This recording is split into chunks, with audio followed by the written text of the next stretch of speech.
E nessa noite, Pai, a palavra que Ele trouxer, Senhor, venha estar no nosso coração como de uma criança, Pai. Que nós viemos cuidar, Senhor, zelar, Senhor, por essa semente, a qual vai cair num terreno fértil nessa noite, Pai. Que o Senhor guarde a família dele, Senhor, guarde o celeiro, Senhor, guarde o emprego.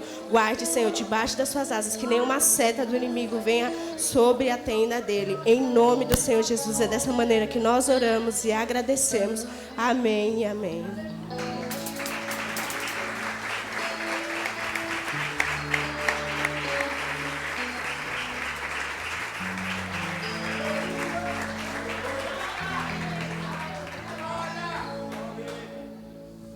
Só da amada igreja, com a paz do Senhor Jesus. Amém. Abra sua Bíblia comigo no livro de 2 Coríntios, capítulo de número 12.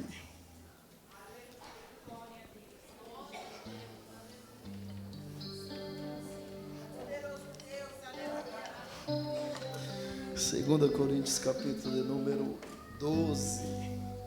Glória a Deus. Enquanto você encontra o texto, eu quero glorificar a Deus de poder por mais uma vez assumir essa tribuna, onde podemos sentir a graça de Deus e a misericórdia de Deus e a presença dele neste lugar.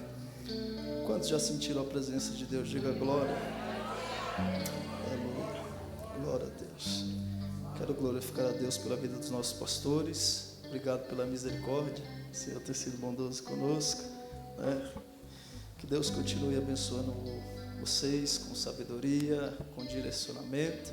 Que onde vocês colocarem as mãos e a planta dos seus pés, a terra seja abençoada pela excelência do nome do Senhor. Glória a Deus. A irmã falou aqui do Bernardo usando o terno, irmão, mas eu me lembrei do meu primeiro terno. Glória a Deus. O meu primeiro terno foi um mistério, irmão. Os irmãos já iam começar a me chamar de abacate, era um verno verde. Mas o mistério foi como que eu ganhei ele, irmão. Eu ganhei uma calça verde. E eu falava assim, eu quero ter um terno completo. E a gente ia ter um culto na nossa antiga sede. E o irmão falou, tem um terno lá em casa, irmão. Parte de cima. Eu falei, irmão, eu quero, irmão, traz lá. Aí quando ele trouxe, o abacate ficou completo. Nossa, 7, irmão. Eu nunca vi um terno bater a cor igual aquela. A calça era de um irmão e o terno era do outro, mas ficou tudo certo. Glória a Deus. Quem encontrou o texto, diga Deus é bom. Livro de 2 Coríntios, ou a carta a 2 Coríntios, capítulo de número 12, versículo de número 7, diz assim: para que não me exaltasse pelas excelências das revelações, foi-me dado um espinho na carne, a saber, um mensageiro de Satanás para me esbofetear, a fim de não me exaltar, acerca do qual 3 vezes orei ao Senhor para que tirasse de mim, e disse-me, a minha graça te basta, porque o meu poder se aperfeiçoa na fraqueza. De boa vontade, pois, me gloriarei nas minhas fraquezas, para que em mim habite o poder de Cristo. Por isso sinto prazer nas fraquezas, nas injúrias, nas necessidades, nas perseguições e nas angústias, por amor de Cristo. Porquanto eu estou fraco, então eu sou forte. Pode se assentar. Glória. Glória. Queridos irmãos, o texto que usamos por base nesta noite é um texto muito conhecido, é um texto muito usado, muito falado. Percebemos que nesse texto Paulo está colocando como evidência, ou a fala que está como evidência nesse texto é a fala do próprio Cristo. Ele está especificando e falando acerca da graça. Mas nós conhecemos esta graça, na maioria das vezes, por intermédio desse mesmo apóstolo por nome de Paulo. Paulo é aquele que mais vai falar acerca da graça no Novo Testamento. Paulo é aquele que nos ensina que nós somos salvos pela graça, que é favor imerecido. Mas Paulo está falando de uma graça que vem por intermédio do próprio Cristo. Mas quando nós olhamos para o Velho Testamento, essa graça não era manifesta da mesma forma que está sendo manifestada no Novo Testamento. Nós sabemos que para a misericórdia, para o perdão, para a bondade de Deus ser manifesta no Velho Testamento, precisava de todo um rito, precisava de toda uma liturgia cultural, precisava do animal ser apresentado, o sacrifício ser entregue, sacrifícios diários ao sacerdote. Mas o culto mais esperado era o culto do dia da expiação, conhecido aonde o sumo sacerdote se apresentava para participar deste culto. Sendo assim, eles recebiam o perdão, a misericórdia, a graça de Deus era manifesta ou manifestada, e o homem poderia ou podia se aproximar de Deus. Sendo assim, o relacionamento era elevado e o homem voltava a se relacionar com Deus. Só que havia exclusões de algumas classes. Primeiro, todo aquele que era portador de deficiência não participava deste culto. Eles eram excluídos ou distintos deste culto. Segundo, este culto era só para quem era de Israel, quem era puro, aqueles que tinham dupla nacionalidade ou de uma nacionalidade mista, como os samaritanos, que eram judeus mistos junto com os samaritanos, uma nação mista, não participavam deste culto. Sendo assim, todas as cidades vizinhas que não eram de Israel também não participavam deste culto. Cristo vem, se manifesta de forma corpórica e inicia seu ministério. Seu ministério, Cristo é aquele que vai incluir todo aquele que estava fora do propósito perante a lei e perante a liturgia do Velho Testamento. De certo que Cristo vai colocar todos aqueles que estavam fora do propósito perante a lei humana, não faziam parte do propósito, Cristo vai incluir no propósito. Se você for perceber, no ministério de Cristo, Ele é aquele que mais abriu os braços para aqueles que a terra dizia não.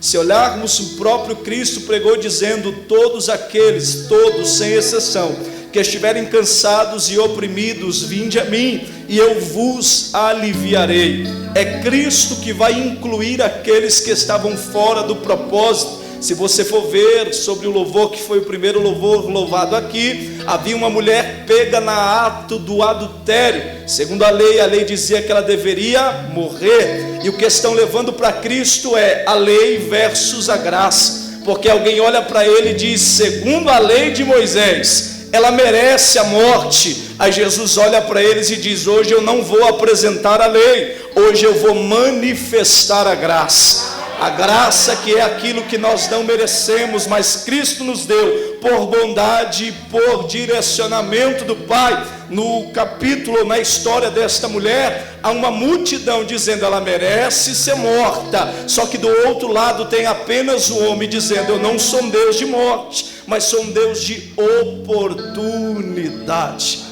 Glória. Jesus olha para eles e diz: nenhum de vocês tem pecado. Um começa a olhar para o outro, ele diz: quem não tem pecado atire a primeira pedra. Todos lançam suas pedras por terra. Ele olha para ela e diz: mulher, cadê os seus acusadores? Ela diz: não tem mais ninguém. E ele diz: eu também não vou te acusar, mas vai e não peques mais, porque a graça é uma porta de acesso não para o pecado, mas para o pecador. Cristo está mostrando que, ainda que a graça me alcance, eu não posso viver na prática do pecado, achando que a graça vai me elevar e manter-me no pecado. Jesus está dizendo: a graça está apresentada, mas vai e não pratique mais o que você estava praticando. Jesus é aquele que incluiu todos os que estavam excluídos. Quando olhamos para o Velho e para o Novo Testamento, nós vamos perceber que Cristo incluía tantas pessoas no seu ministério, que Ele é um dos poucos que colocou mulheres em seu ministério. Jesus incluía tantas pessoas em seu ministério que o dia que o paralítico não pôde entrar no templo, Jesus olhou para ele e disse: hoje, filho, você não entra no templo, mas o dono do culto está indo até você e dizendo: levanta, pegue a sua cama e volte a andar. Jesus é especialista em colocar no propósito quem estava distinto ou distante deste propósito. Se você for ver as seleções que ele vai fazer para escolher os seus discípulos, nenhum dos que aqui estão talvez os escolheria. Primeiro, o incrédulo. Ninguém quer andar com o incrédulo, irmão, porque tudo que você apresenta para ele, ele diz: não vai dar certo, não tem como, não tem jeito. Segundo, alguém bipolar, João e seu irmão, uma pessoa que uma hora quer, uma hora não quer. Ninguém quer andar com pessoas assim. Terceiro, alguém que ia o trair. Quem é que quer andar com um traidor, mas mesmo assim os colocou no propósito? Terceiro, Marcos vai dizer: e subindo ao monte, descendo de lá, escolheu para si o que ele quis. Oh glória! Quando ele desce e começa a fazer a seleção, alguém olhou e disse: esse não presta. Jesus disse: eu quero. Alguém diz: esse não serve. Jesus disse: eu quero. Alguém diz: esse não tem jeito. Jesus disse: eu quero. Alguém disse: esse não tem valor. Jesus disse: eu quero. Alguém diz: esse não tem nenhuma forma, nem consegue apresentar nada de legal. Jesus disse: eu quero. E parece que eu vejo Jesus subindo para o monte e talvez descendo e olhando para você, e alguém dizendo: não presta para a obra, e Jesus dizendo: eu quero. Alguém dizendo: não serve para ser crente, e Jesus dizendo: eu quero. Alguém dizendo: não serve para ser adorador, e Jesus dizendo: eu quero. Alguém dizendo: isso aí só serve para beber, cheirar cocaína, vivendo em baile funk, e Jesus dizendo: eu quero. E na escolha dele não há direcionamento terreno, é ele orando em cima e escolhendo alguém embaixo, porque ele não escolhe sem direcionamento. E nessa noite eu vou profetizar que está de pé há 18 anos não é escolha de homens, não é porta de homens, mas foi o Senhor que apontou e disse: eu te quero.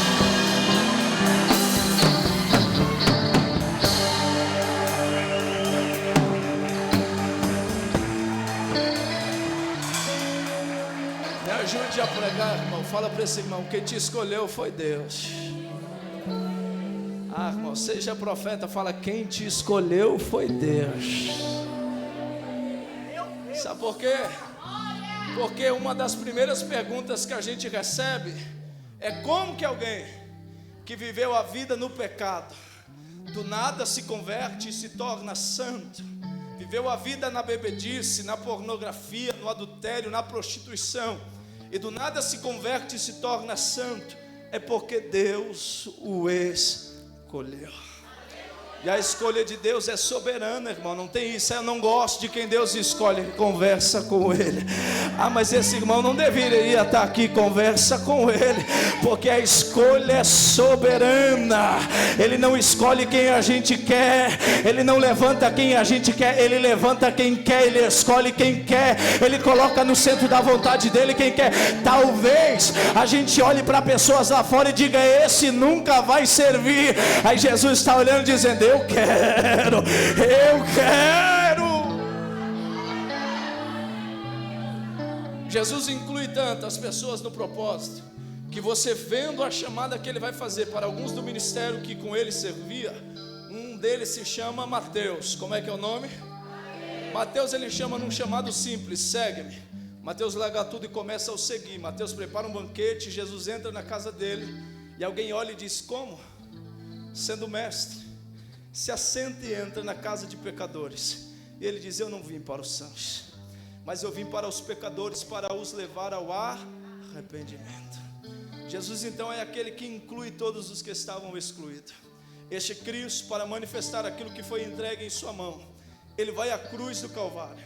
Na cruz do Calvário, antes da morte, ele vai gritar: tetelestai, está pago, consumado. Olha para cá, porque antes da morte ele vai dizer: Pai, em tuas mãos eu entrego o meu espírito. Só que a palavra tetelestai aqui não é apenas está pago. Essa palavra servia pelo menos para 3 coisas no Velho Testamento.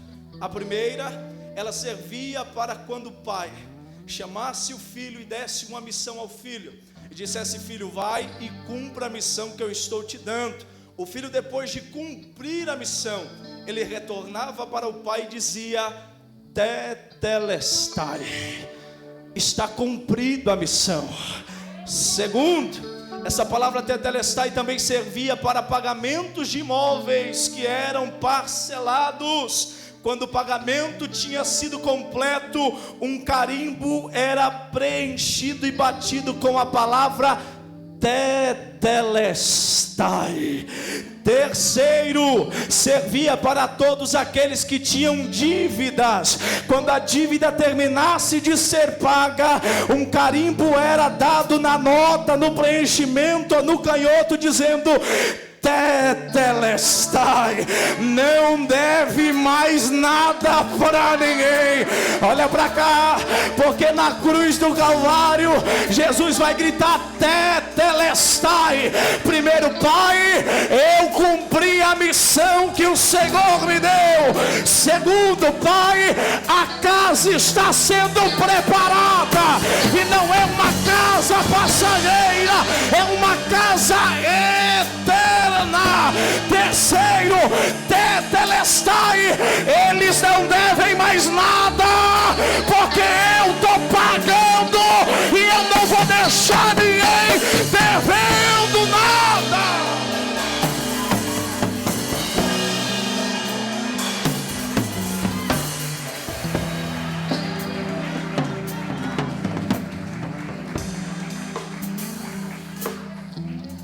A história diz que quando ele diz: Pai, em tua mão eu entrego o meu espírito, o véu se rasga.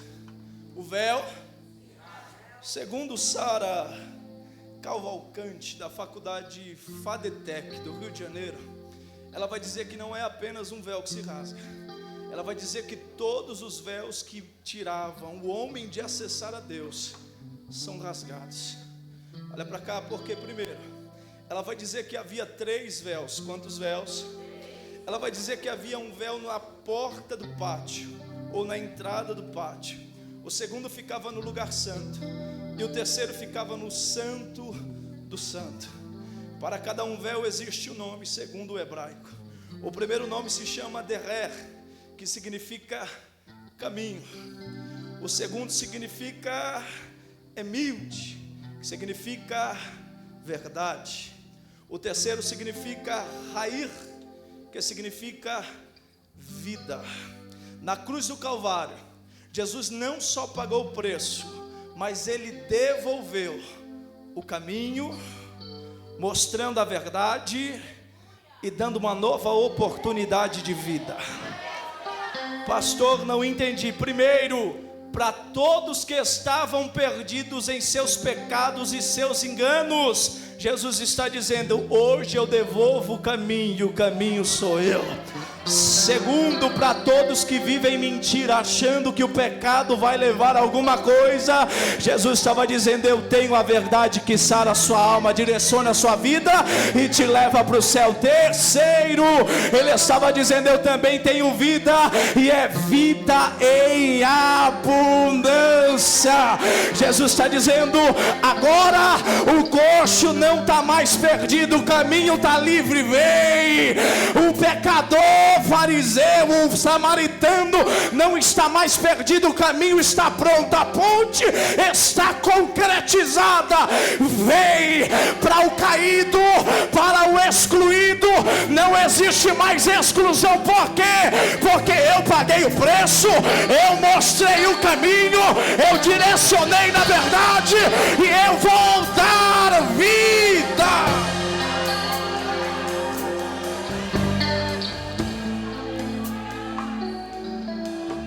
Cristo vai à cruz, morre na sexta, ressuscita no domingo e começa seu ministério. O livro de Atos inicia dizendo que ele vai dar as últimas ordenâncias. Terminando o capítulo de número 1, a igreja começa a orar e todos são cheios. Fala para esse irmão: era o tempo da graça. Muda a resposta, fala para ele: é o tempo da graça. Olha para cá, tempo da graça. Igreja perseguida, apóstolos sendo mortos, pessoas sendo crucificadas de ponta cabeça, pessoas sendo entregues a apedrejamentos, outros sendo arrancado a pele dos seus corpos. E a gente diz que a gente está no tempo da graça. É a mesma graça manifesta, mas como foi dito aqui, mesmo passando por todas essas provações, eles não negavam o nome de Jesus. A graça manifesta. Aí Paulo vai aparecer no capítulo de número 7, na morte de Estevão.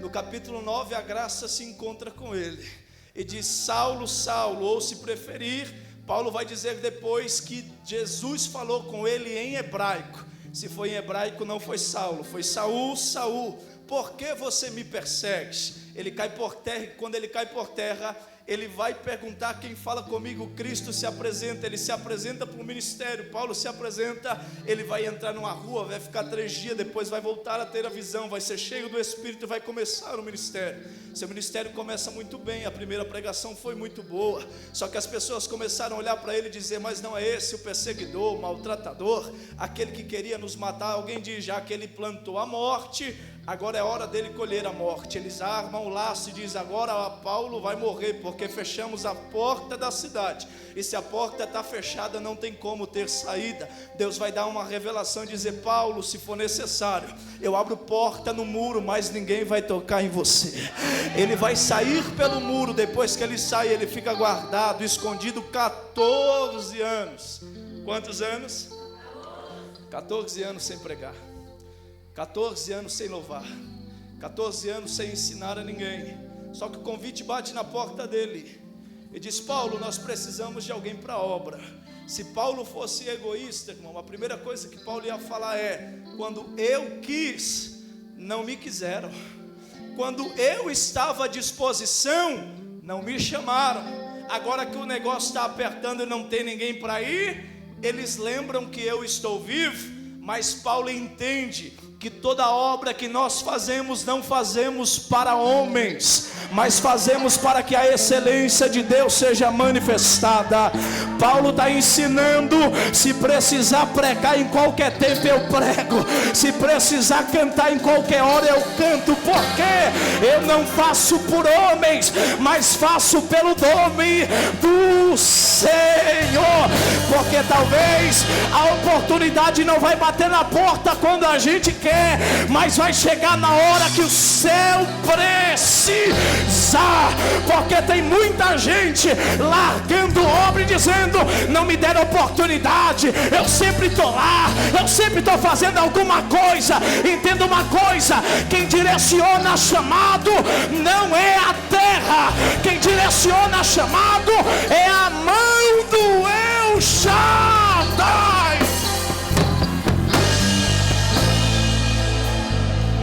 Paulo, nós precisamos de você para a obra. Primeira viagem, Paulo, Barnabé e Marcos. Marcos volta no meio do caminho por medo da morte. Segunda viagem, Barnabé vai chamar Marcos de novo, e Paulo diz: comigo não anda, comigo não anda.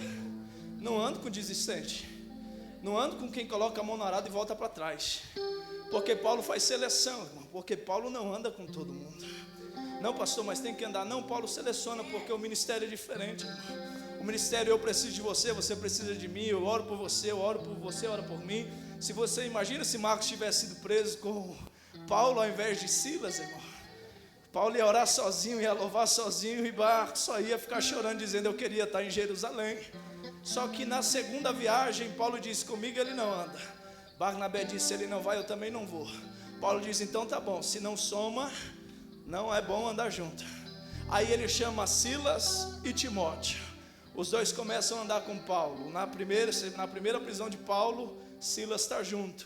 Ele sai da prisão, o ministério continua, ele faz a terceira missão, ou terceira viagem missionária. Aí o texto que lemos, Paulo vai estar escrevendo à igreja de Coríntios. Qual é a igreja? Porque a segunda carta aos Coríntios, a igreja de Coríntios estava dizendo que Paulo não servia para o apostolado, que Paulo era muito frio, que Paulo não era espiritual e que Paulo não tinha chamada. Por quê? Porque Paulo não apresentava riquezas exteriores. Sua liderança era direcionada por Deus e ele não ficava parado num lugar. Uma hora ele estava aqui, uma hora ele estava fazendo obra ali, outra hora ele estava fazendo obra em outro lugar. E começaram a aparecer em Corinto os líderes ricos, bem-sucedidos, e a igreja queria tirar Paulo e colocar esses líderes. Aí Paulo diz: vocês acham que eu não sou espiritual? Então deixa eu contar o que aconteceu comigo há 14 anos atrás. Paulo vai dizer: eu não sei se eu estava no corpo ou se eu estava fora do corpo, mas aconteceu comigo.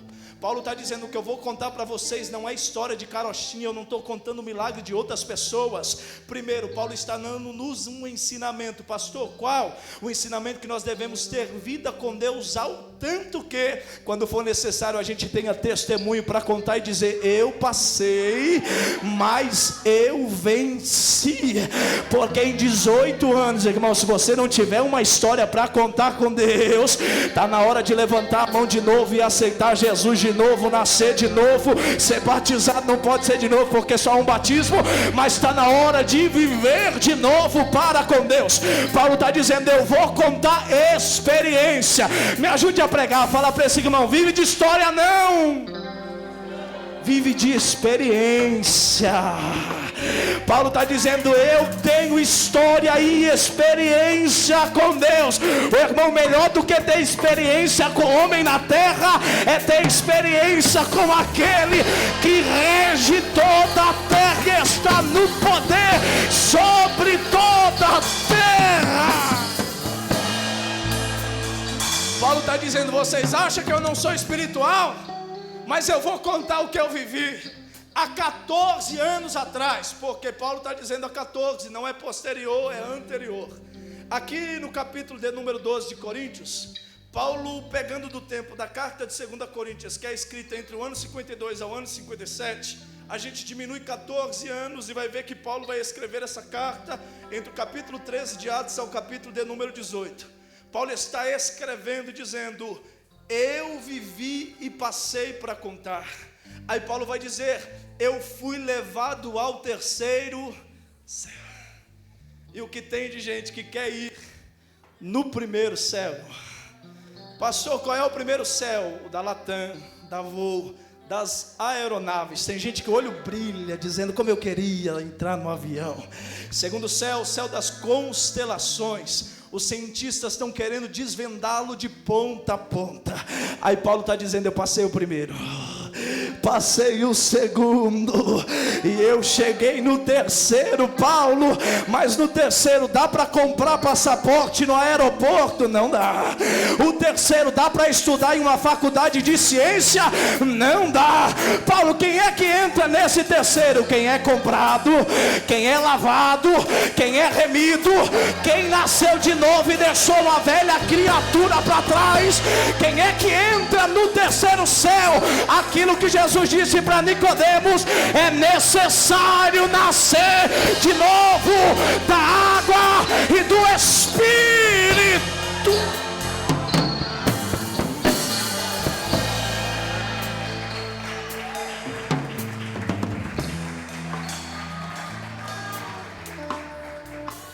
Paulo vai dizer: eu fui ao terceiro, ao paraíso. Esse termo paraíso aqui é o mesmo usado para o pecador da cruz. Quando Cristo olha para ele e diz: hoje mesmo estará comigo no paraíso.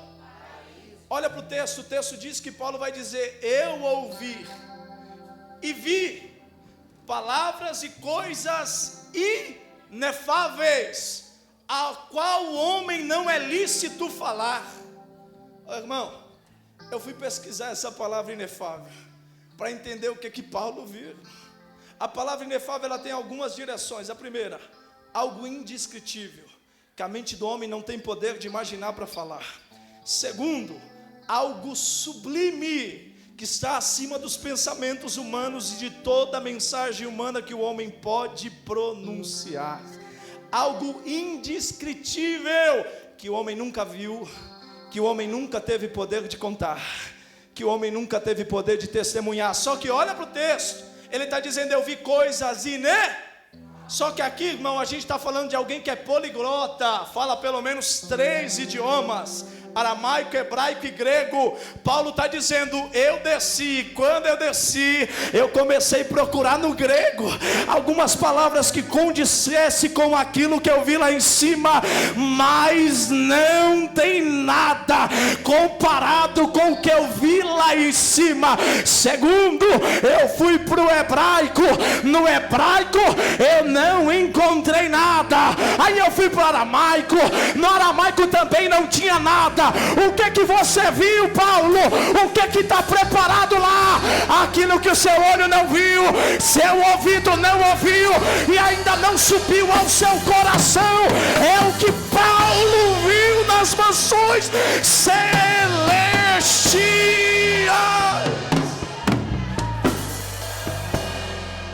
Olha para cá, porque talvez na nossa mente pequena, a coisa mais bela que a gente viu, talvez foi uma viagem que a gente fez, talvez foi uma paisagem que a gente viu, talvez foi o nascimento de um filho. E Paulo está dizendo, todas as belezas terrenas não hão de se comparar com aquilo que está sendo preparado. Oh, glória, esse glória não foi para quem acreditou, não. Porque Jesus disse, eu vou, mas depois eu volto para vocês, para vos levar. Olha para cá, pastor, mas imaginando o céu um pouquinho, como seria? Primeiro, está escrito em Apocalipse que a rua é de ouro. A rua é do quê? Ô irmão, aqui na terra a gente mata por ouro, a gente briga por ouro. Aí no céu a igreja vai andar para lá, vai andar para cá. Alguém diz, não pisa no ouro. Não, aqui é normal, irmão. A maior riqueza aqui não é ouro. Alguém vai dizer que lá tem pedras preciosas, o jaspe. E eu fiquei me perguntando hoje de tarde, Senhor, mas ouro tem na terra, essas pedras tem na terra, o que é que tem de mais valoroso no céu? Aí eu fui ler que no céu não precisa de sol, não precisa de lua, porque a glória de Deus há de alumiar todo o céu. Oh glória, o maior desejo da igreja não é ir andar em rua de ouro, mas é ir conhecer o Cordeiro, ter um encontro com Ele e ouvir, bendito de meu Pai, vinde e festejamos.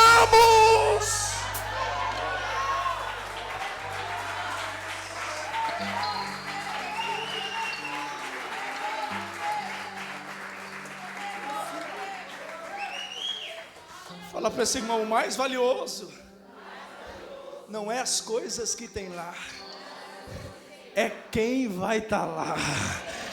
Aleluia, aleluia. Imaginou, irmão? Abacuque vai dizer que quando Deus aparece, o sol se esconde por causa de sua luz, as águas param e tremem perante a beleza que Ele tem. Você já imaginou que isso está sendo preparado para uma igreja que estava dotada, para uma igreja que estava fadada a ir para o lago do inferno? Mas Cristo disse, eu não vou deixar, vou dar graça, vou dar oportunidade, e eu te espero lá, na onde? Na mesa, aonde Ele vai preparar e dizer, senta filha, a ceia agora aqui é comigo, é particular, aqui ninguém serve, quem vai servir é um Cordeiro celestial. Oh, irmão, se a gente começasse a imaginar mais como ia ser o céu, a gente parava de brigar por causa de cargo, a gente parava de brigar por causa de trabalho, a gente parava de brigar por coisas fúteis e passageiras terrenas, porque o que está sendo preparado é eterno. Ferrugem não come, ladrão não rouba e as traças não levam. Isso não tem valor nem dinheiro que pague.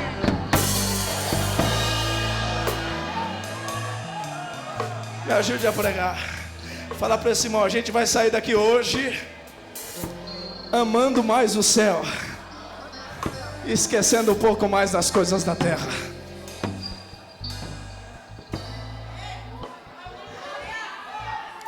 Paulo vai dizer, e eu vi. Aí Paulo vai continuar dizendo, e foi-me dado. Foi o quê, irmão? Fala, foi um presente. Pastor, qual é o presente? Imagina se Deus te chama, irmão, e diz, eu já tenho um presente para você, minha filha. Você vai dizer, ô Senhor, ouviu minha oração. Oh glória. Aí ele diz, Paulo, o presente é um espinho.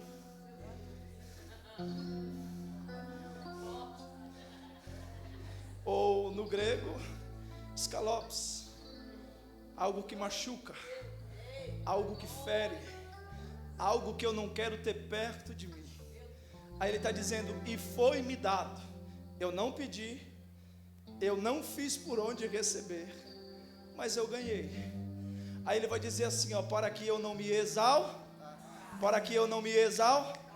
A palavra exaltar-se no grego é rupihairo, que significa para não andar com o nariz empinado.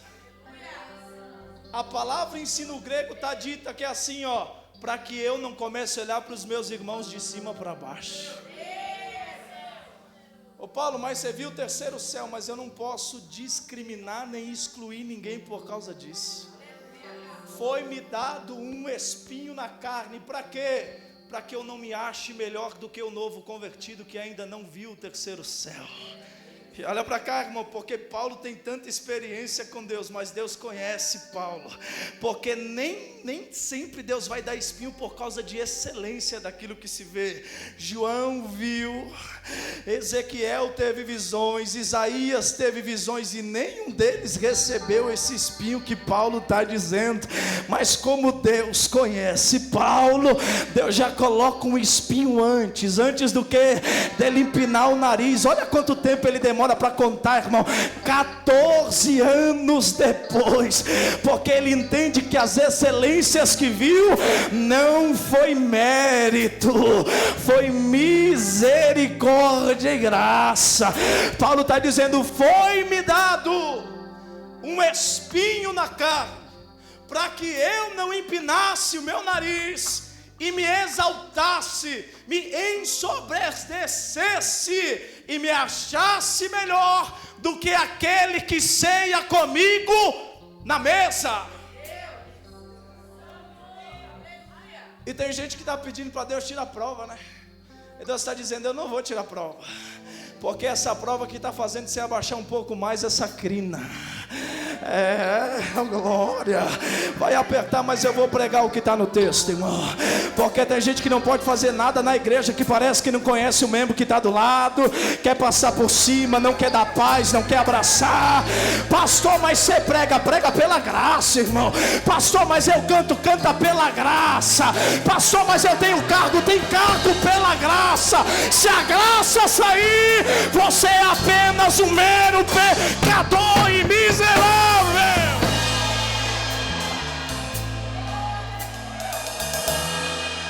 Paulo está dizendo, o que eu tenho não pode mudar minha essência. Eu posso ver o terceiro céu, eu posso ter lenço que cure, eu posso colocar a mão nos enfermos serem curados, mas quem tem que crescer é Ele, quem tem que brilhar é Ele, quem merece ser reverenciado é Ele.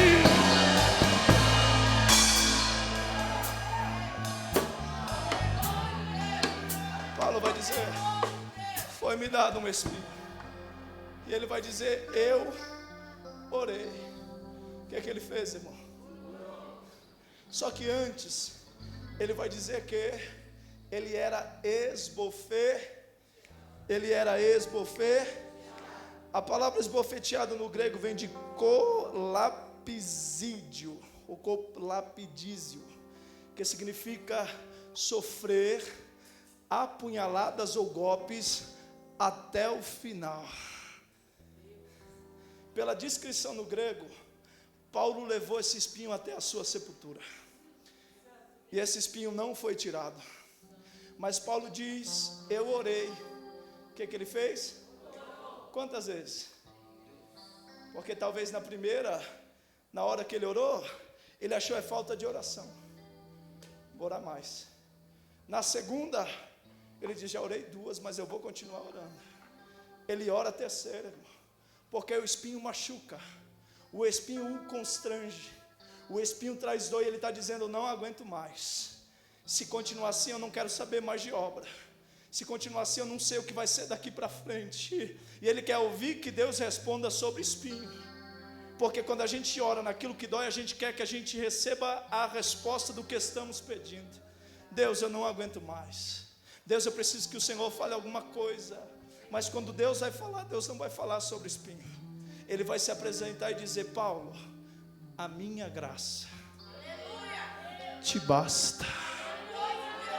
Mas eu quero ouvir sobre espinho, Senhor, Porque o que me machuca não é graça, o que machuca é espinho. E Deus está dizendo sobre espinho, Paulo, eu já conheço e não quero falar, mas sobre graça eu vou te lembrar dela de novo. Minha graça te basta, minha graça te basta. Por quê? Porque no meio da caminhada, Paulo esqueceu da graça e começou a se apegar com o espinho. E quando a gente se apega com o espinho e esquece a graça, a gente não quer mais vir para a igreja, a gente não acredita mais que Deus pode fazer, a gente não crê mais que Deus pode mudar, e a gente vai se entrelaçando em espinho, e a nossa visão vai indo embora, a nossa força vai se esgotando, a nossa fé vai se acabando. Aí Deus precisa se apresentar e dizer sobre espinho: eu não quero falar, mas sobre graça. Pastor, por que ele não precisa falar do espinho? Porque o que te libertou não foi espinho, foi graça. O que te trouxe até aqui não foi espinho, foi graça. O que abriu a porta não foi espinho, foi graça. O que te mantém de pé não é espinho, é graça. O que te enche de dia, mantém cheio de noite, é graça, é graça. A graça vos alcança.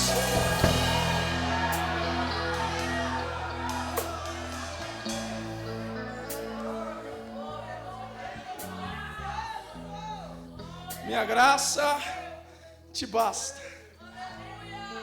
Basta aqui no grego vem de arqueu, que significa é suficiente, te completa e te preenche. Paulo está dizendo: eu tenho um espinho. Paulo, o espinho é no corpo todo? Não, é só um espinho. Mas a graça preenche de cima a baixo, Paulo. A graça te completa. Sabe o que Jesus está dizendo, Paulo? O que você está precisando não é resposta para os seus espinhos, é direcionamento de graça. Porque toda vez que você amar mais a graça, você vai olhar para o espinho e dizer: é processo, daqui a pouco acaba, daqui a pouco passa. Mas você vai lembrar que a graça, ela não passa, ela é constante. E o que te visitou lá fora no lamaçal do pecado nunca foi espinho, sempre foi a graça. Pastor, mas eu mereço. Paulo disse: não vem de vós, é dom de Deus, para que eu não me exalte nas obras que fiz. Eu não merecia, nós não merecíamos, mas Ele abriu o braço de misericórdia, a sua mansidão e o seu amor, e disse: mesmo você não merecendo, eu te alcanço com a minha graça. Eu estou pregando pra gente aqui, irmão, que chegou sem força, mas a graça te trouxe. Eu estou pregando pra gente aqui que pediu resposta, e para sua luta, para suas dores, a resposta é graça, graça, graça.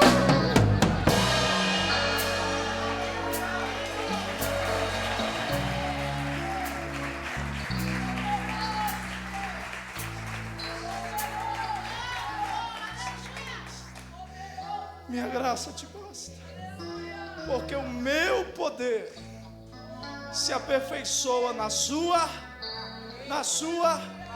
A palavra poder aqui é muito conhecida, vem de dínamos ou dínamos. Só que aqui não é simplesmente poder ou dinamite. Essa palavra aqui, ela era usada pelos romanos. Quando iam para a guerra, eles chamavam o seu exército e diziam: recebam dínamos para vencer esta guerra. Pastor, o que é isso? É o céu dizendo: Paulo, A minha graça não vai sozinha, vai um exército junto com ela para você vencer essa guerra. Levanta essa mão que eu vou profetizar para quem veio para o culto. E a profecia é: o dínamos do Senhor te alcança.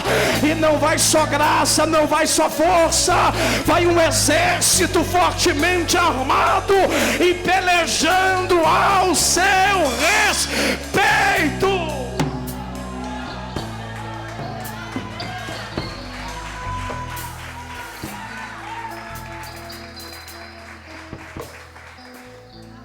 Para a gente terminar, está escrito assim: a minha graça te basta e o meu poder se aperfeiçoa na sua fraqueza. Aí Paulo vai voltar para o outro versículo, ou vai para o seguinte versículo, e Paulo vai dizer: eu sinto prazer. Sente prazer no que, Paulo?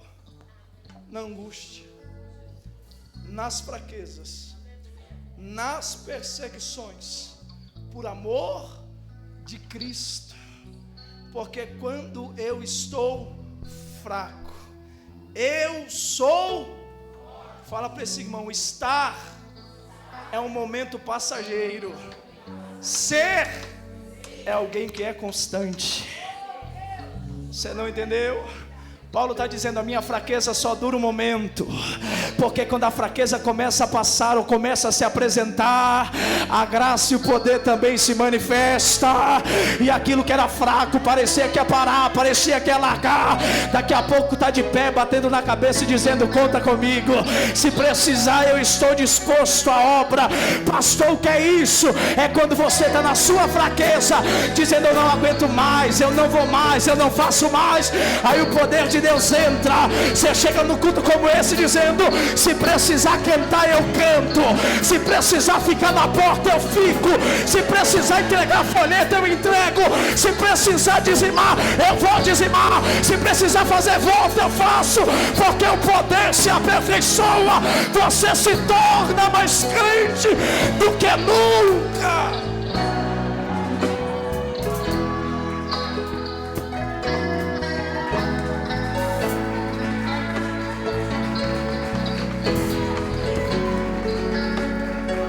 Olha para cá, para a gente terminar. Jesus podia falar sobre espinhos, sim ou não? Jesus podia falar sobre o seu espinho, sim ou não, irmão? Mas será que a gente está preparado para conversar de espinho com Ele? Você imaginou se Ele fosse responder para você sobre espinho?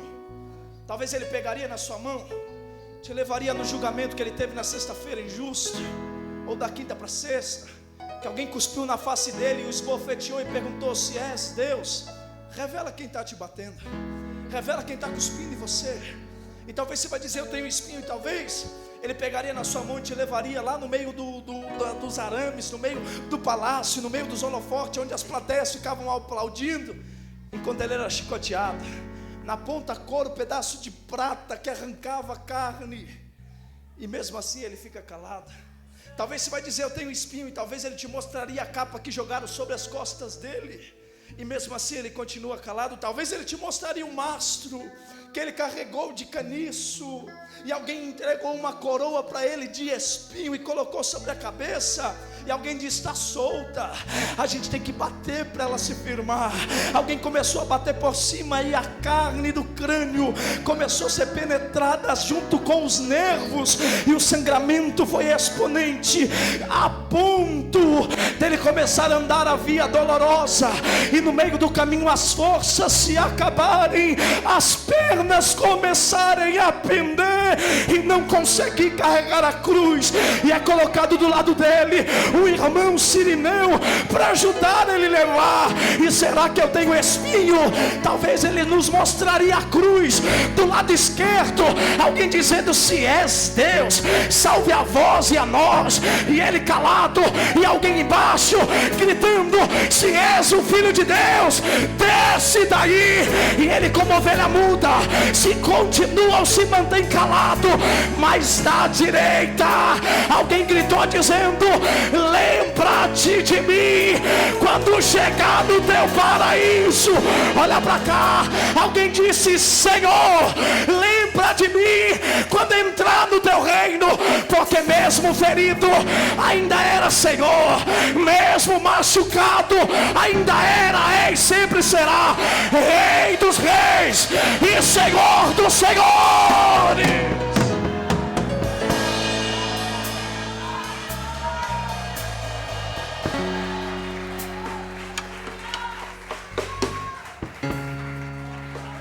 Os nossos espinhos não podem ser desculpa para a gente parar. Sabe por quê?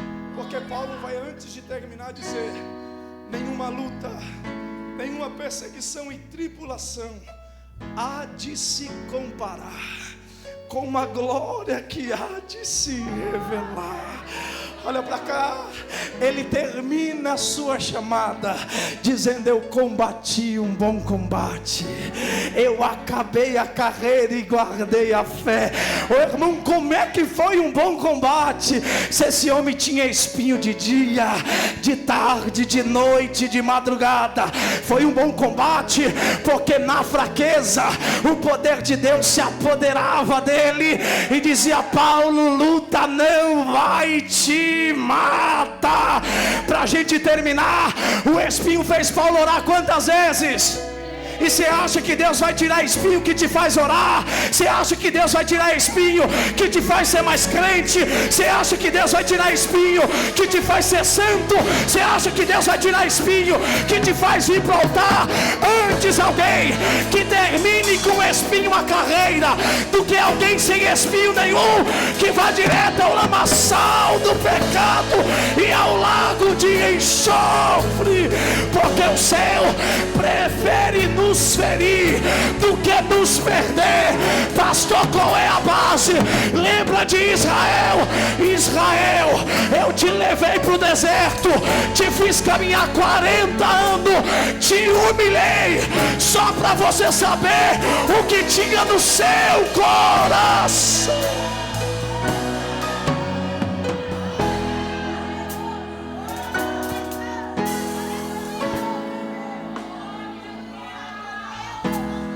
O céu não vai te perder. O céu não vai te perder. Ele vai preferir te ferir do que te perder. Aplauda Jesus, irmão.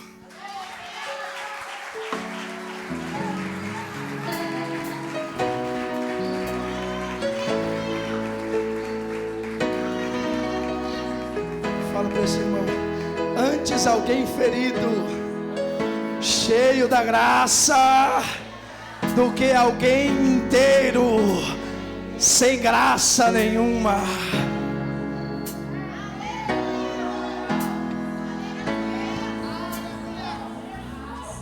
Me esconde só